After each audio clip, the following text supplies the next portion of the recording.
Hello hi നമസ്കാരം. ഈക്കോ എന്ന cinema Eeco എന്നാണോ എക്കോ എന്നാണോ അത് വായിക്കേണ്ടതെന്ന് ചോദിച്ചു കഴിഞ്ഞാൽ ഇതിൻ്റെ ട്രെയിലറും ടീസറും അനൗൺസ്മെൻറ്റ് പോസ്റ്ററും വന്ന സമയം തൊട്ടേ ഞാനിങ്ങനെ ആലോചിക്കുകയാണ് അത് എക്കോ എന്ന് വായിക്കണോ ഇക്കോ എന്ന് വായിക്കണോ എന്നുള്ളത്. അതെന്ത് തന്നെയാണെങ്കിലും ആ സിനിമ നാളെ റിലീസാവുകയാണ്. ഇതിൻ്റെ ഒരു ട്രെയിലർ ഡീകോഡിങ് ചെയ്യണമെന്ന് ഭയങ്കര ആഗ്രഹം ഉണ്ടായിരുന്നു. കാര്യം നമ്മുടെ കിഷ്കിന്ധാകാണ്ഡത്തിൻ്റെ ടീമാണ് ഇത് ഒരുക്കുന്നത്. ഉറപ്പായിട്ട് ഇതിൻ്റെ അകത്ത് കുറേ സാധനങ്ങളൊക്കെ ഉണ്ടാവും. കിഷ്കിന്ധാകാണ്ഡമൊക്കെ നമുക്ക് എക്സ്പ്ലെയിൻ ചെയ്തിട്ടും കൊതി തീരാത്ത ഒരു സിനിമയായിരുന്നു. അതിനെക്കുറിച്ച് നമ്മൾ എത്രയോ സംസാരിച്ചിരിക്കുന്നു. നിങ്ങൾ വീഡിയോയിൽ കാണാത്ത എത്രയോ ചർച്ചകൾ ഞങ്ങളിങ്ങനെ സംസാരിച്ചുകൊണ്ടേയിരിക്കുന്നു ആ സിനിമയെക്കുറിച്ചിട്ട്. അപ്പോൾ ആ സിനിമയുടെ മേക്കേഴ്സ് പുതിയൊരു സിനിമയുമായിട്ട് വരുന്നു എന്ന് പറയുമ്പോൾ ഭയങ്കര പ്രതീക്ഷകളാണ്. പിന്നെ അതിൻ്റെ ടീസറും ട്രെയിലറും ഒക്കെ നിങ്ങൾ നോക്കുകയാണെന്നുണ്ടെങ്കിൽ മറ്റേതോ ഒരു കാലഘട്ടമാണ്. നമ്മൾ ഇന്നത്തെ ഒരു പ്രസൻറ്റിൽ നിൽക്കുന്ന സിനിമയല്ല. പ്രകൃതി അതിൽ കാണിച്ചിരിക്കുന്ന രീതി ഒക്കെ കൊണ്ട് അതൊരു ഭയങ്കര ഇൻറ്റൻസ് ആയിട്ടുള്ള, നിങ്ങൾ ആ പച്ചപ്പൊക്കെ ശ്രദ്ധിക്കുകയാണെങ്കിൽ കാടും ഒക്കെ ഭയങ്കര തിങ്ങി നിറഞ്ഞു നിൽക്കുന്ന അതേപോലെ തന്നെ ആ ഫ്രെയിമിൽ നമ്മൾ കാണുന്നത് പോലെ തന്നെ ആളുകളുടെ ഉള്ളിലും ചിന്തകളും ഇമോഷൻസൊക്കെ ഭയങ്കര ഡെൻസായിട്ട് നിൽക്കുന്ന അങ്ങനത്തെ ഒരു സിനിമയായിരിക്കും എന്ന് പറയുന്ന പോലത്തെ ഒരു ഫീലാണ്. പിന്നെ ഇത് അറിയാനുള്ളൊരു ഭയങ്കര കൗതുകമുണ്ട് ഈ സിനിമയിൽ എന്താണെന്ന് അറിയാൻ വേണ്ടിയിട്ട്. എന്തായാലും അതിൻ്റെ ഒരു ട്രെയിലർ ഡീകോഡിങ്ങിന് വേണ്ടിയിട്ട് ഞാനൊന്നിരുന്നു. അങ്ങനെ കുറച്ച് വാക്കുകളും അതുപോലെ തന്നെ ഈ സിനിമ നടക്കുന്ന കാലഘട്ടം കുറച്ച് കാര്യങ്ങൾ അന്വേഷിച്ച് പോയപ്പോൾ എനിക്ക് ഒരു പോയിൻ്റ് കിട്ടി. ആ ഒരു പോയിൻ്റ് കിട്ടി കഴിഞ്ഞപ്പോൾ ഞാനിങ്ങനെ ഇങ്ങനെയുണ്ടോ, അപ്പോൾ ഇത്രയും നേരം മായ്ച്ചള അപ്പോൾ ഇതിങ്ങനെയാണല്ലേ എന്നിങ്ങനെ ആലോചിച്ചിട്ട് എനിക്ക് ത്രില്ല് കയറി വേറെ ലെവലിൽ പോയിട്ട് ഞാൻ അവിടെ വെച്ച് നിർത്തി.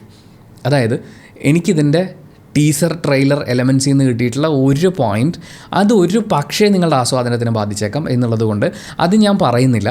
ആകെ ഈ സിനിമ കാണുന്നതിന് മുമ്പ് നമ്മൾ പ്രിപ്പയർഡ് ആയിരിക്കേണ്ട കുറച്ച് കാര്യങ്ങൾ മാത്രമേ പറയുന്നുള്ളൂ. പക്ഷേ ആ എലമെൻ്റ് ഉണ്ടല്ലോ അത് ഞാൻ ലാസ്റ്റ് പറയും. ഏറ്റവും ലാസ്റ്റ് ഒരു സ്പോയിലർ സാധനം തന്നിട്ട് തന്നെ അത് ഞാൻ പറയും. പക്ഷേ ഈ വീഡിയോയിൽ നമ്മൾ മെയിനായിട്ട് ഫോക്കസ് ചെയ്യുന്നത് ഈ കഥ നടക്കുന്ന കാലഘട്ടം, അതുപോലെ ഈ സിനിമയുടെ പേര്, അങ്ങനെയുള്ള കുറച്ച് കാര്യങ്ങളൊക്കെ വെച്ചിട്ടാണ്. EKO ഇതാണ് ഇതിൻ്റെ പേരായിട്ട് അവർ കൊടുത്തിരിക്കുന്നത്. ഓയുടെ മുകളിലൊരു വരയും കൂടി കൊടുത്തിട്ടുണ്ട്. സാധാരണ ഈ ജാപ്പനീസ് ഈ എഴുത്തുകളിൽ ഒക്കെ നമുക്ക് ഈ പറയുന്നൊരു ലൈനിങ് കാണാൻ പറ്റും. ജപ്പാനിൽ ഇക്കോ എന്ന് അവർ എഴുതുന്നതിന് എക്കോ എന്നും അർത്ഥമുണ്ട്, ട്രാൻസ്ഫർ ഓഫ് മെറിറ്റ് എന്നും അർത്ഥമുണ്ട്. പക്ഷേ അതെടുക്കുന്നതിനേക്കാൾ കൂടുതൽ എനിക്ക് കുറച്ചും കൂടി ആപ്റ്റായിട്ട് ഫീൽ ചെയ്യുന്നത് ഇന്തോനേഷ്യൻ ലാംഗ്വേജിൽ എക്കോ എന്ന് പറഞ്ഞു കഴിഞ്ഞാൽ ഫസ്റ്റ് ബോൺ എന്നാണ്, ആദ്യത്തെ കുട്ടി എന്നുള്ള അർത്ഥം വരുന്ന രീതിയിൽ. അതായത് ഒരു ജനറേഷൻ്റെ തുടക്കം, നമ്മൾ ഈ പ്യുവർ ബ്രീഡ് എന്നൊക്കെ പറയില്ലേ, ഇവിടുന്നാണ് തുടക്കം എന്ന് പറയാവുന്ന രീതിയിൽ ഒന്നാമൻ, തുടക്കക്കാരൻ എന്നൊക്കെ അർത്ഥം വരുന്നൊരു വാക്കാണ് എക്കോ. ഈ ഇന്തോനേഷ്യൻ എന്ന് പറയുമ്പോൾ മലേഷ്യയിലുള്ള ഭാഷയും ഇന്തോനേഷ്യൻ ഭാഷയും ഇതിലൊക്കെ കുറച്ച് സിമിലാരിറ്റീസ് ഉണ്ട്. അതായത് ഒരേ മാതൃഭാഷയിൽ നിന്ന് വരുന്ന രീതിയിൽ നിന്നാണ് ഗൂഗിൾ പറയുന്നത്. ഞാൻ ഈ പറയുന്ന കുറേ കാര്യങ്ങൾ എനിക്ക് ഗൂഗിൾ സെർച്ചിൽ നിന്ന് കിട്ടിയതാണ്. ഇനി ഞാൻ കുറച്ച് ചരിത്രപരമായ കാര്യങ്ങൾ പറയും, അതും നിങ്ങൾ ക്രോസ് ചെക്ക് ചെയ്യേണ്ടതാണ്. എൻ്റെ ഗൂഗിൾ സെർച്ചിൽ നിന്ന് കിട്ടിയിട്ടുള്ള കാര്യങ്ങളാണ് ഞാൻ നിങ്ങളോട് സംസാരിക്കുന്നത്. സോ എക്കോ എന്ന് പറയുന്ന ആ ഒരു പേരിൻ്റെ അർത്ഥം നമ്മൾ നോക്കുമ്പോൾ തുടക്കക്കാരൻ. ഇതിൻ്റെ ടീസർ നോക്കുകയാണെങ്കിൽ അതിൽ വിനീത് പറയുന്ന ഒരു ഡയലോഗ് ഉണ്ട്. നിലവിൽ ഈ ബ്രീഡിൻ്റെ നല്ല തന്തയ്ക്ക് പറഞ്ഞ വേർഷൻ ഉള്ളത് നിങ്ങളുടെ ഈ കാറ്റുകുന്നിൽ മാത്രമാണെന്ന് പറയും. അത് കാറ്റുകുന്നെന്നാണോ കാട്ടുകുന്നെന്നാണോ എന്നെനിക്ക് കൺഫ്യൂഷൻ ഉണ്ട്. എന്തായാലും കാറ്റുകുന്നെന്ന് പറഞ്ഞു കഴിഞ്ഞാൽ ഈ കാറ്റ് വിസിലടിക്കുന്ന സ്ഥലം എന്നാണ് അശോകൻ പറയുന്നത്. അതായത് അത്ര ശക്തിയിൽ കാറ്റ് വീശുന്ന അങ്ങനത്തെ ഒരു കുന്നാണത്. നല്ല കാറ്റും തണുപ്പും ഈർപ്പവും മഴയൊക്കെയുള്ള അങ്ങനത്തെ ഒരു കാട് പിടിച്ച് കിടക്കുന്നൊരു സ്ഥലം. സോ ഈ ബ്രീഡിൻ്റെ നല്ല തന്തയ്ക്ക് പറഞ്ഞവെന്ന് പറയുമ്പോൾ ഇതിൻ്റെ ഫസ്റ്റ് ജനറേഷൻ എന്ന് പറയാവുന്ന പ്യുവർ ബ്രീഡ് എന്ന് പറയാവുന്ന ഒരർത്ഥം അതിൽ വരുന്നുണ്ടല്ലോ. സോ ഈക്കോ എന്ന് പറയുന്നത് അത് ഇന്തോനേഷ്യൻ ഭാഷയിലുള്ള അതിൻ്റെ അർത്ഥം എടുക്കുകയും പിന്നീട് ഇതിനെ ഞാൻ ഈ പറയുന്ന മലേഷ്യ എന്ന് പറയുന്നൊരു വാക്കൊക്കെ കൂടി ചേർക്കാനുള്ളൊരു കാരണം ടീസറിൽ തന്നെ അവർ പറയുന്നൊരു ഡയലോഗ് ഉണ്ട്. മലേഷ്യയിലേക്കും ബർമയിലേക്കും സിംഗപ്പൂരും ഒക്കെ ആളുകൾ പണ്ട് പൊയ്ക്കൊണ്ടിരുന്നത് സാധാരണയായിരുന്നു. ഈ INA-യിലും മറ്റും ചേരാനൊക്കെ പോകുന്ന എന്ന് പറയുന്നൊരു ഡയലോഗും കൂടി ഉണ്ട്. ഇതേ ടീസറിൻ്റെ തുടക്കത്തിൽ നമ്മൾ കാണുന്നത് ഒരു പെൺകുട്ടി ഇന്ത്യൻ വംശജയല്ല എന്ന് നമുക്ക് അവരുടെ രൂപവും അതുപോലെ അവിടെ വെച്ചിരിക്കുന്ന സാധനങ്ങളൊക്കെ വെച്ച് ഏകദേശം ഊഹിക്കാം. അവിടെ റേഡിയോയിൽ പറയുന്ന dialogue Japanese division facing heavy resistance in Malaya എന്നാണ്. ഈ മലയ എന്ന് പറയുന്നത് ബ്രിട്ടീഷ് ആധിപത്യം ഉണ്ടായിരുന്ന സമയത്തുള്ള മലേഷ്യ, സിംഗപ്പൂർ ആ പ്രൊവിഷൻസ് ഒക്കെ ചേരുന്നതിനെയാണ് മലയ എന്ന് അന്ന് റെഫർ ചെയ്തിരുന്നത്. 1941 ആ ഒരു സമയമൊക്കെ, അതായത് സെക്കൻഡ് വേൾഡ് വാർ നടക്കുന്ന സമയത്ത് ജാപ്പനീസ് ആർമി ഈ മലയ കീഴടക്കാൻ വേണ്ടിയിട്ട് അവരുടെ ഒരു മുന്നേറ്റം ഉണ്ടായിരുന്നു. ആ വാറിൽ അല്ലെങ്കിൽ ആ മുന്നേറ്റത്തിൽ അവർ ജയിക്കുകയും ചെയ്തു. സോ ടീസറിൽ പറയുന്ന മലേഷ്യ, ബർമ, സിംഗപ്പൂരേക്ക് ആളുകൾ കയറിപ്പോയിക്കൊണ്ടിരുന്നത് സാധാരണയായിരുന്നു എന്ന് പറയുമ്പോൾ ഒന്നത് ആ പോയിന്റ് ഇവിടെ കണക്ട് ചെയ്യുക. അത് ഈ കാലഘട്ടത്തിലേക്കാണ് കണക്ട് ആവുന്നത്. രണ്ടാമത് നമ്മൾ ഈ ടീസർ കേട്ട INA, ഇന്ത്യൻ നാഷണൽ ആർമി എന്ന് പറയുന്ന സുഭാഷ് ചന്ദ്രബോസ് നേരിട്ട് നയിച്ചിരുന്ന, അങ്ങനെ നമ്മൾ നമ്മുടെ പാഠപുസ്തകങ്ങളിൽ പഠിച്ചിട്ടുള്ള ആർമി, ഇത് ആരംഭിക്കുന്നതിന് ഈ പറയുന്ന ജാപ്പനീസ് ആർമി മലയിൽ നടത്തിയിട്ടുള്ള പോരാട്ടത്തിന് ഭയങ്കര ഇമ്പോർട്ടൻസ് ഉണ്ട്. കാരണം മലയിൽ ജാപ്പനീസ് ആർമി അവർ യുദ്ധം ചെയ്യുകയും അന്ന് ഇവർ കീഴ്പ്പെടുത്തിയിട്ടുള്ള ബ്രിട്ടീഷ് ആർമിയിലുണ്ടായിരുന്ന ഇന്ത്യൻ പട്ടാളക്കാരുണ്ട്. സെക്കൻഡ് വേൾഡ് വാറിൽ ബ്രിട്ടീഷ് ആർമിയുടെ ഭാഗമായിട്ട് ഇന്ത്യൻ പട്ടാളക്കാരും ഈ പറയുന്ന യുദ്ധത്തിൻ്റെ ഭാഗമായിട്ടുണ്ട്. അങ്ങനെ ജാപ്പനീസ് സൈന്യത്തിൻ്റെ പിടിയിലായിട്ടുള്ള ഇന്ത്യൻ സോൾജേഴ്സിനെ ചേർത്തിട്ടാണ് ഈ ഇന്ത്യൻ നാഷണൽ ആർമി ആദ്യം രൂപീകൃതമാവുന്നത്. പക്ഷേ അത് ഉടനെ തന്നെ പിരിച്ചുവിടുകയും പിന്നീട് സുഭാഷ് ചന്ദ്രബോസ് വന്നിട്ട് വീണ്ടും INA സ്ട്രോങ് ആവുകയും ചെയ്തു. സോ ഈ പെൺകുട്ടി ഇവൾ മലയിലാണ്, അതായത് നമ്മൾ ഈ ടീസറിൽ കാണുന്ന പെൺകുട്ടി മലയിലാണുള്ളത്. അവിടെയാണ് ഈ ജാപ്പനീസ് ആർമിയുടെ ആക്രമണം നടന്നുകൊണ്ടിരിക്കുന്നത്. അവിടെ ഇന്ത്യൻ വംശജരായിട്ടുള്ള ആളുകൾ ഉണ്ടായിരുന്നു. അവർ INAയുടെ ഭാഗമായിട്ടുണ്ടായിരുന്നു. അതായത് വിപ്ലവകാരികളായിട്ട്, മറ്റേ സമാധാന പതാക ഏന്തി നടക്കുന്ന ആളുകളല്ല, വിപ്ലവകാരികളായിട്ട് യുദ്ധം ചെയ്യാൻ സന്നദ്ധരായിട്ടുള്ള ഇന്ത്യക്കാർ. ഇനി ഇതേ പെൺകുട്ടിയെ നമ്മൾ ട്രെയിലറിൽ കാണുമ്പോൾ ആ പെൺകുട്ടിക്ക് ഒരു നായ തക്കാളിയോ മറ്റോ ആണെന്ന് തോന്നുന്നു ഒരു കൊല ഇങ്ങനെ കടിച്ചെടുത്തിട്ട് കൊണ്ടുപോയി കൊടുക്കുന്നുണ്ട്. ഈ നായയുടെ പ്രത്യേകത, ഈ നായയെ നമ്മൾ ടീസറിൽ കുറേ തവണ കാണുന്നുണ്ട്. ഇതേ പെൺകുട്ടിയോട് അല്ലെങ്കിൽ ഇതേ ഒരു സമയം അതുപോലെ തന്നെ ലൊക്കേഷൻ അവിടെ വെച്ചിട്ട് ഒരു പുരുഷൻ ഒരു സ്ത്രീയോട് പറയുന്ന ഡയലോഗ് ഉണ്ട്. അതും മലയാളി തന്നെയുള്ള ഒരാളായിട്ട് തന്നെയാണ് ആ ക്യാരക്ടർ വരുന്നതെന്നാണ് എനിക്ക് തോന്നുന്നത്.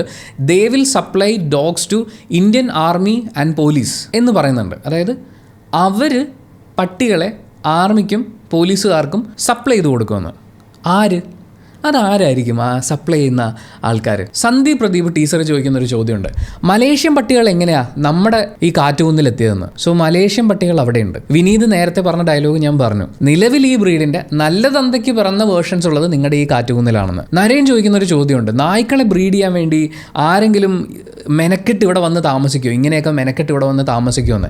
സോ അത്ര എളുപ്പത്തിൽ ആളുകൾക്ക് താമസിക്കാൻ പറ്റാത്ത, അല്ലെങ്കിൽ വന്ന് താമസിക്കുന്നത് വളരെ മെനക്കേടായിട്ടുള്ള ഒരു സ്ഥലത്ത് വന്ന് നായ്ക്കളെ ബ്രീഡ് ചെയ്യാൻ വേണ്ടിയിട്ട് ഒരാൾ വന്ന് താമസിച്ചിരുന്നു, അല്ലെങ്കിൽ അതിന് സ്ട്രഗിൾ ചെയ്തിരുന്നു എന്ന് പറയുന്നത് ഒരു അത്ഭുതത്തോടു കൂടിയാണ് ഇയാൾ പറയുന്നത്. സോ ആ കാറ്റുകുന്നിലേക്ക് പണ്ട് നായ്ക്കളെ ബ്രീഡ് ചെയ്യാൻ വേണ്ടി, അല്ലെങ്കിൽ ആ നായ്ക്കൾക്ക് ഈ കാലാവസ്ഥയാണ് ഇമ്പോർട്ടൻറ്റ് എന്നുള്ളതുകൊണ്ട് ഏതോ ഒരു ബ്രീഡിന് വേണ്ടിയിട്ട് ഒരാൾ അല്ലെങ്കിൽ ഒന്നിലധികം ആളുകൾ ഈ കാറ്റുകുന്നിൽ വന്ന് താമസിച്ചിട്ടുണ്ട്. ആ ബ്രീഡിൻ്റെ ഇടകലർച്ചകൾ സംഭവിച്ചിട്ടില്ലാത്ത, അതായത് പ്യുവർ ബ്രീഡ് ഡോഗ്സ് ഇപ്പോഴും കാറ്റുകുന്നിലുണ്ട്. അതുപോലെ ടീസർ കേൾക്കുന്ന മറ്റൊരു പ്രധാനപ്പെട്ട കാര്യം, കുര്യച്ചൻ പെടണം എന്ന് ഞാൻ ആഗ്രഹിച്ചിരുന്നു എന്നൊക്കെ പറയുന്നതാണ്. അത് സഹീർ മുഹമ്മദ് എന്ന് പറയുന്ന ആർട്ടിസ്റ്റാണ് പറഞ്ഞിട്ടുള്ളത്. പുള്ളിനൊന്ന് നോട്ട് ചെയ്ത് വെച്ചോട്ടോ, ഒരു ഗംഭീർ ആർട്ടിസ്റ്റാണ്. ഈ സിനിമയിൽ പുള്ളി പൊളിക്കും എന്നാണ് എനിക്ക് ഫീൽ ചെയ്യുന്നത്. അപ്പോൾ സഹീർ മുഹമ്മദ് പറയുന്നുണ്ട്, കുര്യച്ചൻ പെടണം എന്നെനിക്ക് ആഗ്രഹം ഉണ്ടായിരുന്നു. അപ്പോൾ ഇവർ കുര്യച്ചൻ പെട്ടു, കുര്യച്ചൻ അങ്ങനെയാണ് ആളുകളെ വഴിതെറ്റിച്ച് അങ്ങനെ കൊണ്ടുപോകാൻ ഇങ്ങനെയുള്ള കുറേ കാര്യങ്ങൾ പറയുന്നുണ്ട്.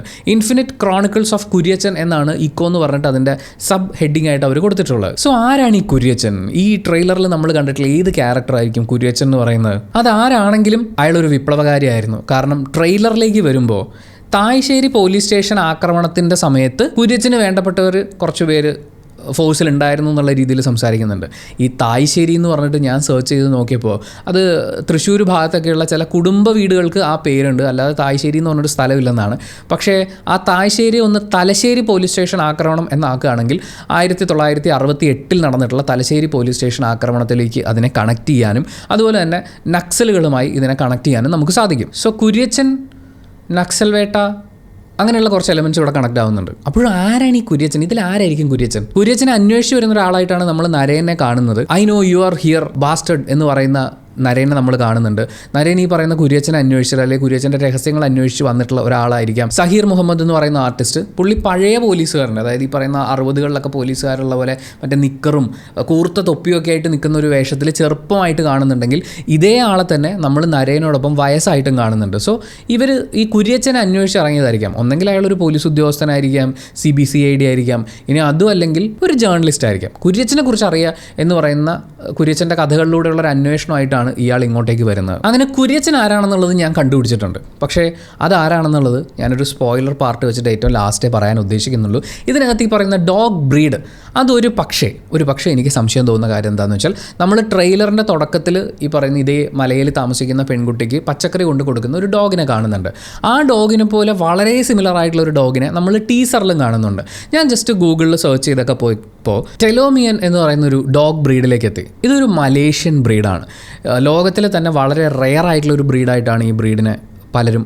ഞാൻ ഗൂഗിളിൽ സെർച്ച് ചെയ്തപ്പോൾ എനിക്ക് അറിയാൻ വേണ്ടിയിട്ട് പറ്റിയത് ഇതിൻ്റെ പ്യുവർ ബ്രീഡ് കിട്ടുക എന്ന് പറഞ്ഞു കഴിഞ്ഞാൽ അത്രയും ബുദ്ധിമുട്ടാണ്. നമ്മൾ 2025 കാര്യമാണ് പറയുന്നത്. ആൻഡ് ഈ ഡോഗിൻ്റെ ഒരു പ്രത്യേകത എന്ന് വെച്ചാൽ വളരെ അഫെക്ഷനേറ്റ് ആയിട്ടുള്ള, എന്ന് വെച്ചാൽ മനുഷ്യനോട് അത്രയും ഇണങ്ങി ജീവിക്കുന്ന ഒരു നായയാണിത്. മാത്രമല്ല ഈ നായയുടെ ഏറ്റവും വലിയ സവിശേഷതയായിട്ട് എല്ലായിടങ്ങളിലും ഞാൻ സെർച്ച് ചെയ്ത എല്ലായിടത്തും പറയുന്നത് ഇവർ നല്ല ക്ലൈംബേഴ്സാണ്. അള്ളി പിടിച്ച് കയറുക എന്നൊക്കെ പറയുന്നത് ഇവർ അടിപൊളിയായിട്ട് ചെയ്യും. കാരണം എന്താണെന്ന് വെച്ച് കഴിഞ്ഞാൽ ആ പ്രദേശത്തുള്ള ട്രൈബലായിട്ടുള്ള ആളുകൾ വരെ മെരുക്കി വളർത്തുന്ന ഒരു നായയാണിത്.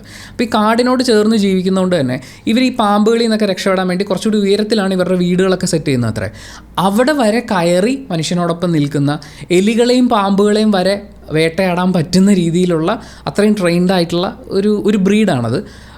എന്നാൽ വളരെ കുടുംബത്തോട് ചേർന്ന് നിൽക്കുന്ന ഭയങ്കര സ്നേഹമുള്ള ഒരു ബ്രീഡ്. സ്വാഭാവികമായും മനുഷ്യനോട് അങ്ങനെ സ്നേഹം കാണിക്കുന്ന ഒരു നായയോട് മനുഷ്യൻ തിരിച്ച് എന്തുമാത്രം സ്നേഹം കാണിച്ചിട്ടുണ്ടാവും. അപ്പോൾ ആ സ്നേഹമാണ് നമ്മൾ ട്രെയിലറിലും ടീസറിലും തുടക്കത്തിൽ കാണുന്ന ആ പെൺകുട്ടിയും അവൾ വളർത്തുന്ന ഈ പറയുന്ന ടെലോമിയനാണോ എന്നൊന്നും എനിക്കറിയില്ല. പക്ഷേ അവിടെ ഒരു നായുണ്ട്, ആ നായോടും ഇവർക്കും തിരിച്ച നായ്ക്കൊക്കെ ഭയങ്കര സ്നേഹമാണ്. ഇങ്ങനെ ഒരു ഡോഗ് ബ്രീഡ് ഉണ്ട് എന്നിവർ തിരിച്ചറിയുന്നത്, അതായത് US അയച്ച് ഏതോ ഒരു ശാസ്ത്രജ്ഞനോ ആരോ ആണ് ഇത് കണ്ടുപിടിക്കുന്നത്. ഇതാണ് ഈ ബ്രീഡ്, ഇതിനിങ്ങനെ പ്രത്യേകതകളുണ്ട് എന്നൊക്കെ ഉള്ളത്. അത് 63 വിക്കിപീഡിയ പറയുന്നത്. തലശ്ശേരി സ്റ്റേഷൻ ആക്രമണം എന്നൊക്കെ പറയുമ്പോൾ ഏകദേശം 68. ഈ പറയുന്ന മലയിൽ ജാപ്പനീസ് ആക്രമണമൊക്കെ ഉണ്ടാകുന്നത് 41. ആ സമയത്ത് ഈ പറയുന്ന ദേശീയത എന്ന് പറയുന്ന ഒരു വികാരമൊക്കെ ആളുകളുടെ ഉള്ളിൽ ആളിപ്പടരുന്ന, അതുപോലെ തന്നെ വിപ്ലവകരമായ ചിന്തകൾ വളരെ യങ് ആയിട്ടുള്ള ആളുകളിലേക്കൊക്കെ വന്ന് ചേരുന്ന ഒരു സമയവും കൂടിയാണ്. അങ്ങനെയൊക്കെ ചേർത്ത് ഇതിനെ വായിക്കണം. ഒരുപക്ഷെ ആ സമയത്ത് മലയിൽ നിന്ന് കേരളത്തിലേക്ക് വന്ന ആരുടെയെങ്കിലും ഒപ്പം ഈ നായ മനുഷ്യനോടൊപ്പമാണല്ലോ. ഈ നായ എന്ന് പറയുന്നത് നമ്മളൊരു ചുമ്മാ ഒരു ജീവി, നമ്മൾ വളർത്തുന്നൊരു ജീവിയായിട്ട് കാണരുത്. ചരിത്രത്തിൽ മനുഷ്യൻ എവിടെയൊക്കെ അടയാളപ്പെടുത്തിയിട്ടുണ്ടോ അവിടെയൊക്കെ മനുഷ്യനൊപ്പം നിന്നിരുന്ന, വേട്ടയാടി തിന്നിരുന്ന കാലം മുതലേ നമ്മുടെ കൂടെ ഉണ്ടായിരുന്ന നമ്മുടെ കമ്പാനിയനാണ് ഡോഗ് എന്ന് പറയുന്നത്. പട്ടിയുടെ ചരിത്രം എന്ന് പറയുന്നത് മനുഷ്യൻ്റെ ചരിത്രത്തിനോട് വളരെ പാരലായി പോയിക്കൊണ്ടിരിക്കുന്ന ഒരു കാര്യം കൂടിയാണ്. അപ്പോൾ ഒരു പക്ഷേ മനുഷ്യനോടൊപ്പം ഇന്ത്യയിലേക്ക് വന്ന, അല്ലെങ്കിൽ കേരളത്തിലേക്ക് വന്ന ആളുകളുടെ ഒപ്പം ഈ നായ വന്നതായിരിക്കാം, അല്ലെങ്കിൽ ഈ നായയെ അവിടുന്ന് ഇവർ കൊണ്ടുവന്നതായിരിക്കാം. നമ്മൾ ഇതിനകത്ത് ഡോഗ് ബ്രീഡിംഗ് എന്ന് പറയുന്നൊരു വാക്ക് ആവർത്തിച്ച് കേൾക്കുന്നുണ്ട്. കാറ്റുകുന്നിൽ ചില ബ്രീഡുകളുണ്ട്. അപ്പോൾ കാറ്റുകുന്നിലേക്ക് ഇവർ ഈ വളർത്താൻ വേണ്ടി വളരെ സ്പെസിഫിക് ആയിട്ടുള്ള ബ്രീഡുകളെ കൊണ്ടുവരുന്ന സമയത്ത് അങ്ങനെ കൊണ്ടുവന്നതായിരിക്കാം ആ നായയെ. എന്തായാലും ആ ബ്രീഡ് കാറ്റുകുന്നിലേക്ക് എത്തുന്നുണ്ടാവും. അതാണ് മറ്റേ മലയാക്കാരനാണെന്ന് തോന്നിപ്പിക്കുന്ന ആൾ പറയുന്നത്. അവർ നായ്ക്കളെ പോലീസിനും പട്ടാളത്തിനും ഒക്കെ ഇന്ത്യയിൽ സപ്ലൈ ചെയ്യും എന്ന് പറയുന്നത് ഇതെങ്ങനെ ഇന്ത്യയിലേക്ക് വന്നു എന്ന് കണക്ട് ചെയ്യാൻ സൂചിപ്പിക്കുന്ന ഒരു കാര്യമായിരിക്കും. പിന്നെ ഇതിൽ വിനീതിനെ നമ്മൾ ഇതിൻ്റെ ടീസറിലും ട്രെയിലറിലും കാണുമ്പോൾ നമുക്കറിയാം പുള്ളി ബ്രീഡ് ചെയ്യാൻ വേണ്ടിയിട്ട് നടക്കുന്ന, ഡോഗ് ബ്രീഡ് ചെയ്യുന്ന ഒരാളാണ്. അതുപോലെ പ്യുവർ ബ്രീഡിനൊക്കെ ഐഡൻറ്റിഫൈ ചെയ്യാന്ന് പറയുന്നത് പുള്ളി ചെയ്യുന്നുണ്ട് എന്നുള്ള കാര്യമൊക്കെ നമുക്ക് മനസ്സിലാക്കാം. ചിലപ്പോൾ വിനീതായിരിക്കും അതിനെ നാട്ടിലേക്ക് കൊണ്ടുവന്നിട്ടുണ്ടാവുക. എന്തായാലും മലേഷ്യയിൽ നിന്ന് ഡോഗ് ബ്രീഡ് കേരളത്തിലെത്തുന്നുണ്ട്. ആ ഡോഗ് ബ്രീഡിനെ കുറിച്ച് ഒരു ചർച്ച ഇവിടെ നടക്കുന്നുണ്ടാവും. അത് അന്വേഷിച്ച് ചിലപ്പോൾ ആരെങ്കിലും വരുന്നുണ്ടാവും. ആ വരുന്നത് വിനീതായിരിക്കാം. വിനീത് കൊണ്ടുവന്ന ബ്രീഡിനെ വിനീത് തന്നെ അന്വേഷിക്കേണ്ട കാര്യമുണ്ടോ എന്ന് പറയുന്നൊരു ചോദ്യം തോന്നുന്നില്ലേ? ആ ചോദ്യം നിങ്ങൾ സിനിമ കാണുമ്പോൾ മനസ്സിലാക്കിയാൽ മതി എന്നേ ഞാൻ പറയുള്ളൂ. ഒരു സ്പോയിലറും ഇല്ലാതെ എനിക്ക് സിനിമ കാണണം എന്ന ആഗ്രഹമുള്ള ഒരാളാണെങ്കിൽ ഇത്രയും കാര്യം നിങ്ങൾ മനസ്സിലാക്കിയാൽ മതി. ഈ പറയുന്ന മലേഷ്യയിൽ ജപ്പാൻ ആർമി ആക്രമിക്കാൻ ചെല്ലുന്നൊരു സമയമുണ്ട്. ആ ഒരു കാലഘട്ടം എന്ന് പറയുന്നത് നമ്മുടെ ചരിത്രത്തിലെ വളരെ പ്രധാനപ്പെട്ട ഇന്ത്യൻ ചരിത്രത്തിനെ ഒക്കെ വളരെയധികം കണക്ട് ചെയ്യുന്ന ഒരു സംഭവമാണ്. അവിടുന്ന് വളരെ കുറച്ച് വർഷങ്ങൾക്കപ്പുറം, എന്ന് വെച്ചാൽ ഒരു 10-28 വർഷത്തിനിപ്പുറം കേരളത്തിൽ നക്സൽ ആക്രമണങ്ങളിൽ ഏറ്റവും പ്രധാനപ്പെട്ട ഒന്ന് മാർക്ക് ചെയ്യപ്പെട്ടിട്ടുണ്ട്. അത് ഈ പറയുന്ന ഭൂപ്രകൃതിയോട് ചേർത്ത് വെച്ച് നമുക്ക് ജസ്റ്റ് ഒന്ന് മൈൻഡിൽ ഉണ്ടാവുകയാണെങ്കിൽ സിനിമ കാണുമ്പോൾ ഹെൽപ്ഫുൾ ആയിരിക്കും. പക്ഷേ ഇതിൻ്റെ ഇടയിൽ ഒരു കുര്യച്ചനുണ്ട്. ആ കുര്യച്ചനാണ് ഈ സിനിമയിലെ ഒരു സർപ്രൈസ് ഫാക്ടർ എന്ന് തോന്നുന്നു. കുര്യച്ചനെ അന്വേഷിച്ച് വരുന്നവരാണ് ഈ ഡോഗ് ബ്രീഡിലേക്ക് എത്തുന്നത് എന്നാണ് എനിക്ക് ഫീൽ ചെയ്യുന്നത്. കുര്യച്ചൻ ആരാണെന്നുള്ളത് ഞാനിപ്പോൾ പറയാൻ പോവാണ്. പക്ഷേ നിങ്ങൾക്ക് സ്പോയിലർ ഇല്ലാതെ ഈ സിനിമ കാണണം എന്നാണെങ്കിൽ നിങ്ങൾ ഈ വീഡിയോ ഇവിടെ വെച്ച് നിർത്തിക്കോളൂ. സിനിമ കാണുന്നതിന് മുമ്പ് മനസ്സിലാക്കേണ്ട ബേസിക് കാര്യങ്ങൾ ഞാൻ ഓൾറെഡി റിപ്പീറ്റ് അടിച്ച് പറഞ്ഞു കഴിഞ്ഞു. പക്ഷേ ഞാൻ ട്രെയിലർ ഡീകോഡിങ് ഇവിടെ വെച്ച് നിർത്താം. എനിക്കിതിൻ്റെ മെയിൻ സാധനം അറിയണം എന്ന് ആഗ്രഹം തോന്നാൻ ഇടയാക്കിയ കാര്യത്തിലേക്കാണ് ഇനി നമ്മൾ പോകുന്നത്. ഇതിൻ്റെ ടീസറിൽ നരേൻ കുറച്ച് ഫോട്ടോസ് നോക്കുന്ന ഒരു ഷോട്ട് ഉണ്ട്. 1, 2, 3 മാക്സിമം 3 സെക്കൻഡാണ് അവർ ആ ഷോട്ട് അവിടെ പ്ലേസ് ചെയ്തിട്ടുള്ളത്. പക്ഷേ അതിങ്ങനെ പാൻ ചെയ്ത് പോകുന്ന സമയത്ത് ഞാനൊന്ന് പോസ് ചെയ്തപ്പോൾ ഒരു സായിപ്പുണ്ട്. സായിപ്പിൻ്റെ അടുത്ത് വളരെ യങ് ആയിട്ടുള്ളൊരു പയ്യൻ നിൽപ്പുണ്ട്. കുറച്ച് ട്രൈബൽസ് ആയിട്ടുള്ള ആൾക്കാരുണ്ട്. അങ്ങനത്തെ ഒരു ഫോട്ടോ. അത് എന്തായാലും ഈ പറയുന്ന 1940കളോ ചിലപ്പോൾ അതിന് മുമ്പോ എടുത്തിട്ടുള്ള ഒരു ഫോട്ടോ ആയിരിക്കാം എന്നുള്ളത് തന്നെയാണ് സൂചിപ്പിക്കുന്നത്. അപ്പോൾ ആ നാട്ടിൽ ഈ സായിപ്പിനോടൊപ്പം എന്തിനാണ് ഈ പയ്യൻ പോയിട്ടുണ്ടാവുക എന്നുള്ള ആ ചോദ്യത്തിൻ്റെ ഉത്തരം തൊട്ടടുത്ത ഫോട്ടോയിലാണ് വരുന്നത്. ഈ ആദ്യത്തെ ഫോട്ടോയിൽ നമ്മൾ കാണുന്ന പയ്യൻ എന്ന് പറയുന്നത് അത് വിനീതാണ്. അദ്ദേഹത്തിൻ്റെ ചെറുപ്പകാലത്തെ ഫോട്ടോയാണ്. പക്ഷേ തൊട്ടിപ്പുറത്തെ ഫോട്ടോയിലേക്ക് വരുമ്പോൾ ആ ഫോട്ടോയുടെ ഹെഡിങ് എങ്ങനെയാണ്? Across borders and breeds Kerala's breeder duo sets new canine standards എന്നുള്ളതാണ്. അതായത് ബ്രീഡർ ഡ്യുവോ ഡോഗ് ബ്രീഡ്സിനെ നല്ല ബ്രീഡ്സിനെ ബ്രീഡ് ചെയ്യുക എന്ന് പറയുന്ന ആ ഒരു കാര്യം ചെയ്യുന്ന ആൾക്കാർ. And across borders and breeds അവരപ്പോൾ ഒരുപാട് രാജ്യങ്ങളിൽ ഒരുപാട് പ്രദേശങ്ങളിൽ യാത്ര ചെയ്യുന്നുണ്ട്, ബ്രീഡ്സിനെ ഐഡൻറ്റിഫൈ ചെയ്യുന്നുണ്ട്, അതിന് ബ്രീഡ് ചെയ്ത് എടുക്കുന്നുണ്ട്. അതിന് ചിലപ്പോൾ ഈ പറയുന്ന നമ്മളൊരു ഫോറിനറിൻ്റെ കൂടെ വിനീത് നിൽക്കുന്ന ആ ഫോട്ടോ പറഞ്ഞപ്പോൾ അയാളൊരു പട്ടാളക്കാരനാവാനുള്ള സാധ്യതയാണ് എനിക്ക് ആ ഫോട്ടോയിൽ ഫീൽ ചെയ്തത്. സോ ആർമികൾക്ക് വേണ്ടിയിട്ട് പോലീസിന് വേണ്ടിയിട്ടൊക്കെ ഇവർ പട്ടികളെ സപ്ലൈ ചെയ്യുന്നുണ്ടാവും. പക്ഷേ ഈ പറയുന്ന ബ്രീഡർ ഡ്യുവോ എന്ന് പറയുന്ന ആ ഫോട്ടോയിൽ 2 പയ്യന്മാരും 2 പട്ടികളുമാണുള്ളത്. ആ 2 പയ്യന്മാരും വിനീത് തന്നെയാണ്. ഒരാളുടെ ഹെയർ സ്റ്റൈൽ ഇങ്ങോട്ടും ഒരാളുടെ ഹെയർ സ്റ്റൈൽ ഇങ്ങോട്ടും ആണ്. ആൻഡ് അതിനകത്ത് ആ ഫോട്ടോയിൽ ഞാൻ പേരുകൾ വായിച്ചു നോക്കിയപ്പോൾ ഒന്ന് MK കുര്യനോ ME കുര്യനോ ആണ്. എന്തായാലും ഒന്ന് കുര്യനാണ്, മറ്റൊന്ന് മോഹൻ പോത്തനാണോ മോഹൻ പത്താനാണോ, എനിക്കൊരു ഭയങ്കര വിദൂരമായിട്ട് പൗലോസ് ആണോ എന്ന് തോന്നി. പക്ഷേ അതിനുള്ള സാധ്യതകൾ വളരെ കുറവാണ്. ഒരു പോത്തൻ ആണ് അവിടെ സാധ്യതയുള്ളത്. പക്ഷേ ഇത് രണ്ടും, അതായത് ഇവർ ഇരട്ടകളാണ്. ഡോഗ് ബ്രീഡിങ്ങിനോട് ഇവർക്ക് വളരെ പാഷൻ ഉണ്ട് എന്നുള്ള കാര്യവും നമുക്ക് മനസ്സിലാക്കാൻ വേണ്ടിയിട്ട് പറ്റും. സോ നമ്മൾ ഈ സിനിമയിൽ കാണുന്ന വിനീത് മാത്രമല്ല, വേറൊരു വിനീതും കൂടിയുണ്ട്.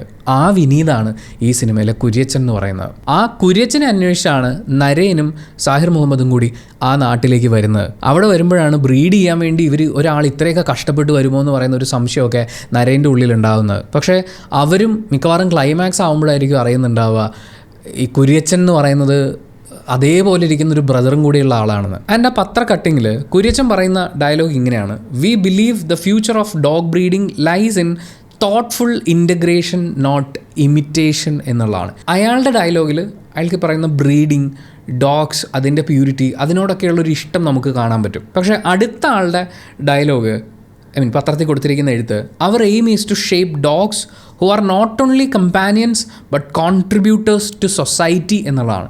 ഡോഗ് ബ്രീഡിങ്, ഡോഗ്സിനോടുള്ള ഇഷ്ടം ഒക്കെ അവിടെ നിൽക്കുമ്പോഴും contribution to society is important എന്ന് വിചാരിക്കുന്ന ഒരാളാണ്. അയാൾക്കൊരു പക്ഷേ ഈ പറയുന്ന നക്സൽ ആശയങ്ങളോട് ചിലപ്പം യോജിപ്പോ വിയോജിപ്പോ ആയിരിക്കാം. കാരണം തായ്ശ്ശേരി പോലീസ് സ്റ്റേഷൻ ആക്രമണം നടക്കുന്ന സമയത്ത് ഡിപ്പാർട്ട്മെൻറ്റിൽ കുര്യച്ചൻ്റെ കുറച്ച് അടുപ്പക്കാരുണ്ടായിരുന്നു എന്നാണ് പറയുന്നത്. എന്തായാലും അയാൾ സൊസൈറ്റിയോട് കുറച്ച് ചേർന്ന് നിൽക്കുന്ന, രാഷ്ട്രീയപരമായി കാര്യങ്ങളിൽ ഇടപെടുന്ന അങ്ങനെ ഒരാളാണ്.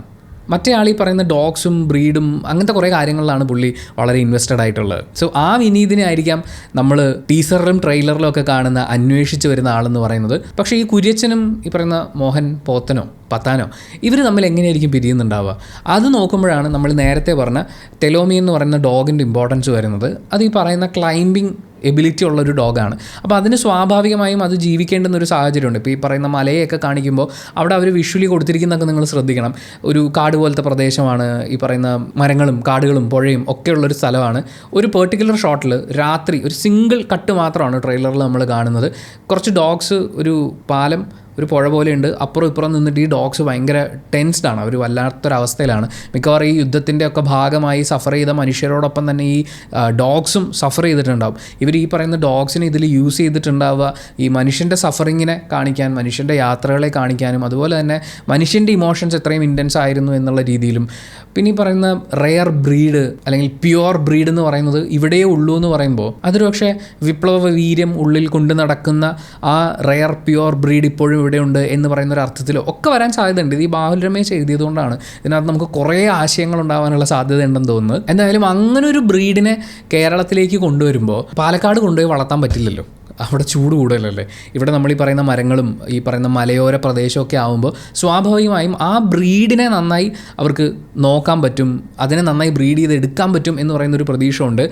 2 പേരും അവിടെ നിന്നാൽ ശരിയാവില്ലല്ലോ. അപ്പോൾ ഒരാൾ ആ ഉത്തരവാദിത്തം ഏറ്റെടുത്ത് അവിടെ അത്തരം കാലാവസ്ഥയിൽ ബ്രീഡ് ചെയ്യേണ്ട ഡോഗ്സ് അല്ലെങ്കിൽ ഈ ഒരു പെർട്ടിക്കുലർ ഡോഗിന് വേണ്ടി അങ്ങോട്ടേക്ക് വന്ന് താമസിക്കുകയും മറ്റേ ആൾ തൻ്റെ പര്യവേഷണങ്ങളുമായി തുടർന്ന് മുന്നോട്ട് പോവുകയും ചെയ്തിട്ട് ഈ പറയുന്നൊരു ഡോഗിനെ അന്വേഷിച്ച് ഈ ബ്രീഡിനെ അന്വേഷിച്ച് തിരിച്ച് കാറ്റുകുന്നിലേക്ക് വരുന്നതോ അങ്ങനെയൊക്കെ ആവാനുള്ളൊരു സാധ്യതയുണ്ട്. എന്തായാലും സിനിമ നടക്കുന്നൊരു കാലഘട്ടം ഈ പറയുന്ന 41-നും ഈ 68-ന് ശേഷമുള്ള ആ ഒരു സമയം, 60കളുടെ അവസാനമോ 70കളുടെ തുടക്കമോ ഒക്കെ ആയിരിക്കാം. ആ കാലഘട്ടത്തിനെയൊക്കെ അവർ വിഷ്വലി കൊണ്ടുവന്നിരിക്കുന്നത് ഭയങ്കര രസമായിട്ടാണ്. പിന്നെ ഈ പറയുന്ന കുറച്ച് ചരിത്രപരമായ കാര്യങ്ങളെക്കുറിച്ചൊരു ബേസിക് ഐഡിയ അതെന്തായാലും അവർ സിനിമയിൽ കൊടുക്കുമായിരിക്കും. പക്ഷേ അതുണ്ടെങ്കിൽ നമുക്ക് കുറച്ചും കൂടി സിനിമ മനസ്സിലാക്കാൻ, സിനിമയുടെ കാലഘട്ടം ഏതാണെന്ന് മനസ്സിലാക്കിയാൽ കുറച്ചും കൂടി അതിനെ എൻജോയ് ചെയ്യാൻ പറ്റുന്നൊരവസ്ഥയിലായിരിക്കും എന്ന് തോന്നിയുകൊണ്ടാണ് നമ്മളിങ്ങനെ ഒരു വീഡിയോ ചെയ്യുന്നത്. ഈ കുര്യച്ചൻ എന്ന് പറയുന്നത് അത് വിനീത് തന്നെ അവതരിപ്പിക്കുന്ന കഥാപാത്രമാണ്, അത് ഡബിൾ റോളാണ് എന്ന് ഞാൻ തിരിച്ചറിഞ്ഞ മൊമെൻറ്റിൽ എനിക്ക് മനസ്സിലായി ഈ സിനിമ ഇനി ഞാൻ ഡീകോഡ് ചെയ്ത് പോവുകയല്ല വേണ്ടത്, സിനിമ കാണുകയാണ് വേണ്ടതെന്ന്. എന്തായാലും നാളെ പടം ബുക്ക് ചെയ്തിട്ടുണ്ട്, തിയേറ്ററിൽ പടം കാണട്ടെ. എന്നിട്ട് അതിനെക്കുറിച്ച് നമുക്ക് വളരെ വിശദമായിട്ടുള്ള ഒരു റിവ്യൂ വീഡിയോ തന്നെ പോസ്റ്റ് ചെയ്യാനുണ്ട്. നിങ്ങൾ ഈ സിനിമയ്ക്ക് ടിക്കറ്റ് ബുക്ക് ചെയ്ത് കഴിഞ്ഞോ? ഈ സിനിമയെക്കുറിച്ചുള്ള നിങ്ങളുടെ ഏറ്റവും വലിയ പ്രതീക്ഷകൾ എന്തൊക്കെയാണ്? അത് കമൻറ്റ് ബോക്സിൽ രേഖപ്പെടുത്തുക. And thank you so much for watching this video. Video ഇഷ്ടപ്പെട്ടാൽ ലൈക്ക് ചെയ്യുക, കമൻറ്റ് ചെയ്യുക, ഷെയർ ചെയ്യുക, സബ്സ്ക്രൈബ് ചെയ്യുന്ന കാര്യവും ഹൈപ്പ് ചെയ്യുന്ന കാര്യവും പരിഗണിക്കുക.